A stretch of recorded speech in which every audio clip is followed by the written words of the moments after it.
Et moi, j'étais un petit peu sceptique à un moment donné parce que je me suis demandé qu'est-ce qui va se passer. Est-ce qu'ils sont capables de suivre ce cours-là ? Israël, comment ça marche ? Vous allez adorer comprendre Israël. Vous avez peut-être entendu parler de ce programme qui s'appelle Otzmot, un programme particulier pour des étudiants, on va dire particuliers également. On a décidé d'en parler aujourd'hui avec Youssef Charbit, qui est professeur d'histoire juive, voilà, et qui est également professeur dans ce très beau programme tout à fait particulier. Je ne sais pas s'il en existe d'autres en dehors d'Israël, peut-être, mais en tout cas, celui-là nous fait beaucoup plaisir et nous rend très fiers de notre pays. Youssef Charbit, bonjour. Merci d'être venu pour nous parler de ce programme qui est cher à votre cœur à double titre. Alors, on va d'abord expliquer de quoi il s'agit exactement pour ceux qui nous écoutent et qui ne connaissent pas Otzmot. Oui, voilà. Il y a quelques années, il y a deux professeurs qui dirigent le département de l'éducation spécialisée à l'université de Bar-Ilan. Et ils m'ont demandé est-ce que je serais prêt à intégrer quelques élèves avec la trisomie 21, avec d'autres difficultés. Et est-ce qu'ils pourraient être intégrés dans mon cours ? Un cours académique un cours normal. Un cours tout à fait normal. D'histoire juive. D'histoire juive, de l'histoire d'Eretz Israël au 19e et 20e siècle. Et je leur ai dit tout à fait, avec grand plaisir. Et d'ailleurs, quand ils me l'ont demandé, je leur ai dit, vous savez, il y a quelques années, vous savez, c'est très intéressant parce que j'ai la chance, je peux dire la chance d'avoir un frère qui a la trisomie 21, la tysmolette Down, le syndrome de Down, en anglais on dit ça. Et c'est un homme extraordinaire, exceptionnel. Et d'ailleurs, je serais très, très heureux si vous intéressiez le lieu dans lequel il réside, il y avait quelques années, depuis le décès de mes parents, et à Natania. Alors, ils ont contacté ce hostel en question. Ouais. Et en fait, ça s'est tombé à l'eau, et pour différentes raisons.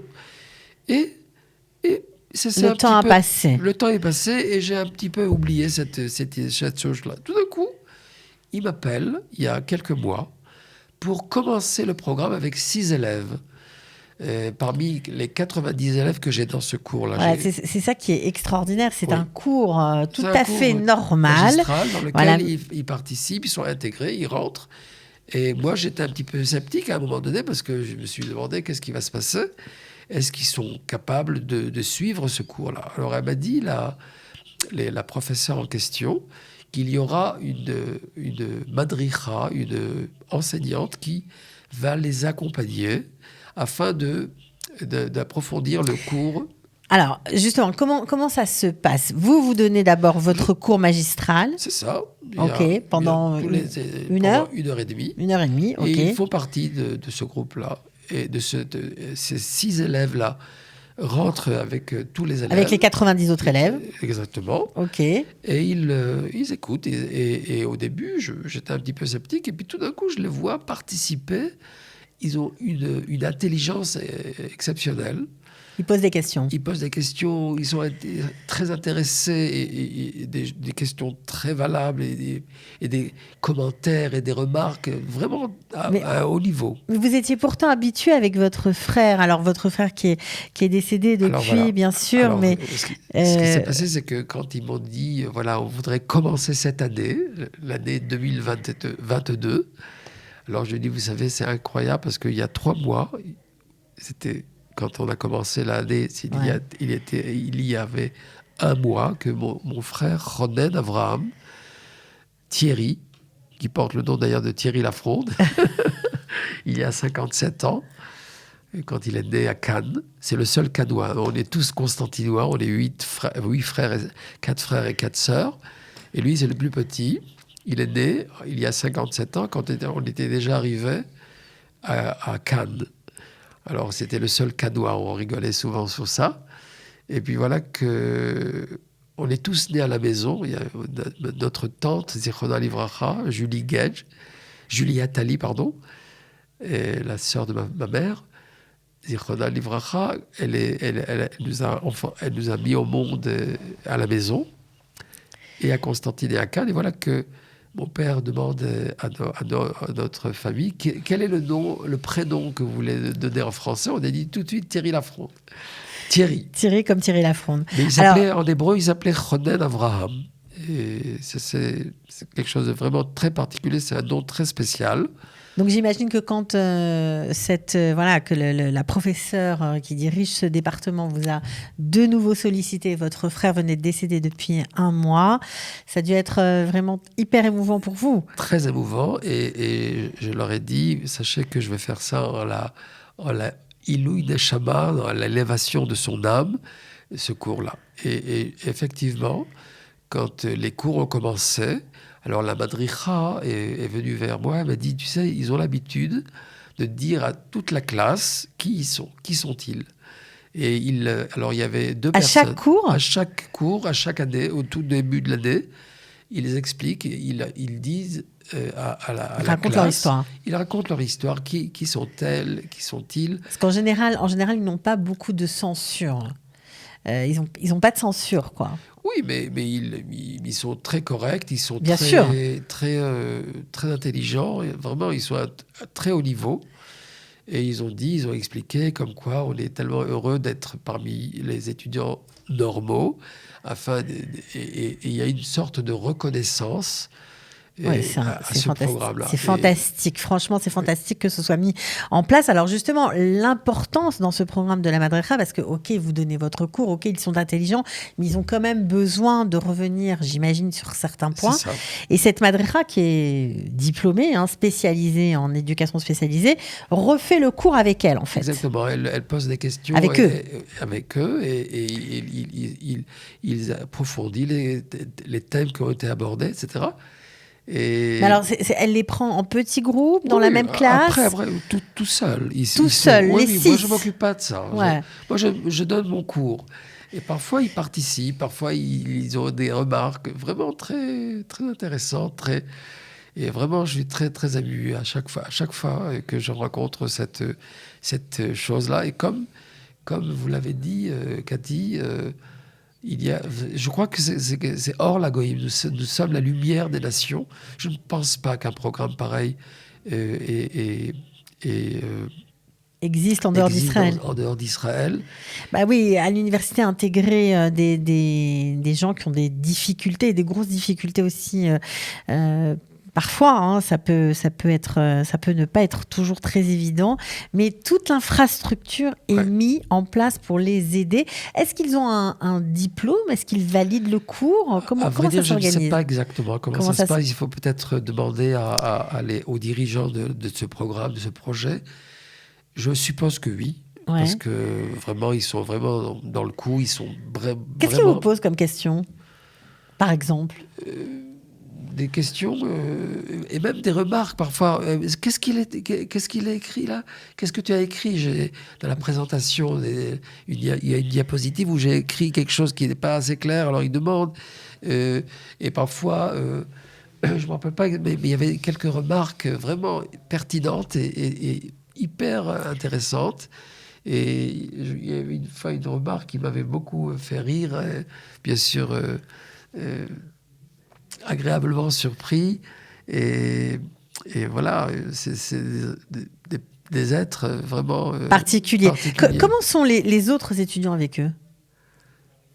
Très respectueux. À chaque fois qu'il y a eu des présentations du programme par ces élèves, alors ils ont tout de suite applaudi, et il y avait beaucoup d'émotions.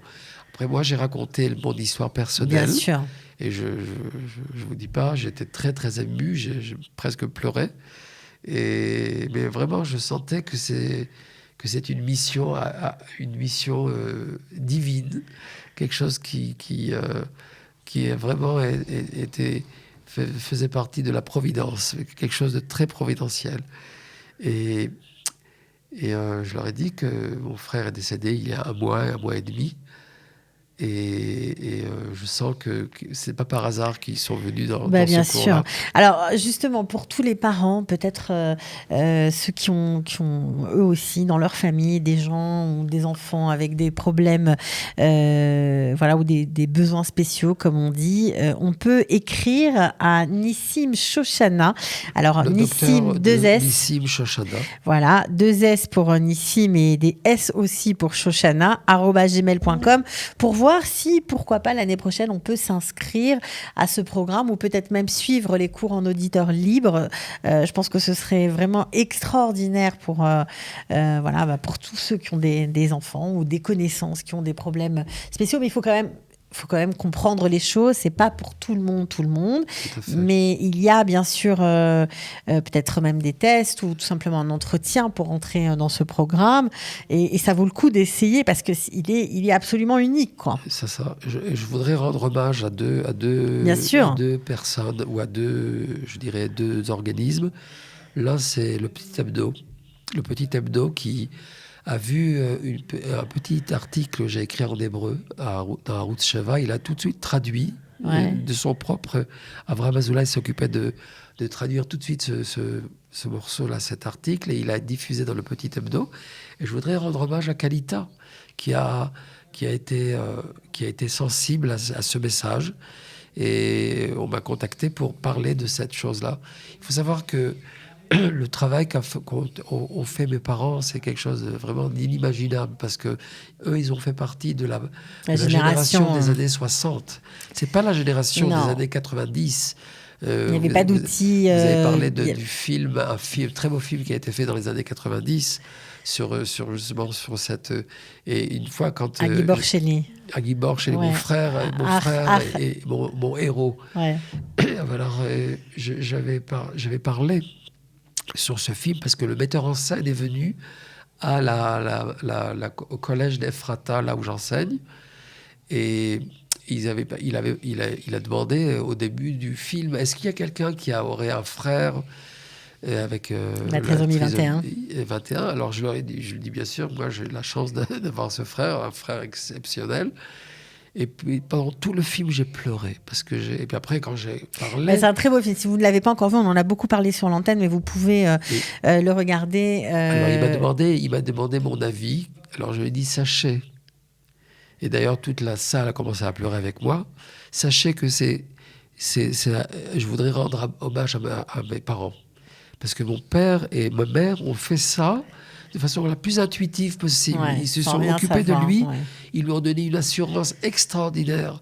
Et à l'intérieur de la maison et à l'extérieur de la maison. Mon père était un leader. C'était le grand rabbin de Cannes et à Netanya aussi. Il était dans le rabbinat. Et ma mère était la fille du grand rabbin Yosef Rodassia, Zichronam Livracha. Et voilà que, tout simplement, elle a pris sur elle... Et mes parents ont pris sur eux cette mission-là de faire. C'était le dernier de la fratrie, hein. Oui. Le plus petit. Et ils nous ont appris à aimer notre frère. On l'a beaucoup aimé. Et on l'a beaucoup entouré. Et c'était vraiment un grand mérite d'avoir eu ce frère-là qui nous a énormément donné beaucoup d'amour et beaucoup de joie. Et surtout un message divin comme quoi la vie, elle n'est pas faite seulement de choses que parfois nous cherchons à avoir, mais la vie est une mission divine que nous avons, chacun de nous avons, et savoir prendre cette mission avec beaucoup de joie et de... Ça vous a sûrement aidé, j'imagine, à faire ce que vous faites aujourd'hui. Voilà, se retrouver, c'est comme une boucle qui se ferme. Tout à fait. Et ça doit être vraiment très émouvant pour vous. Et j'imagine que ça doit passer dans vos cours, tout ça. Ça doit pas être des cours anodins, ça c'est sûr. Et je crois qu'il y a aussi d'autres cours pour ces jeunes étudiants tout à fait particuliers.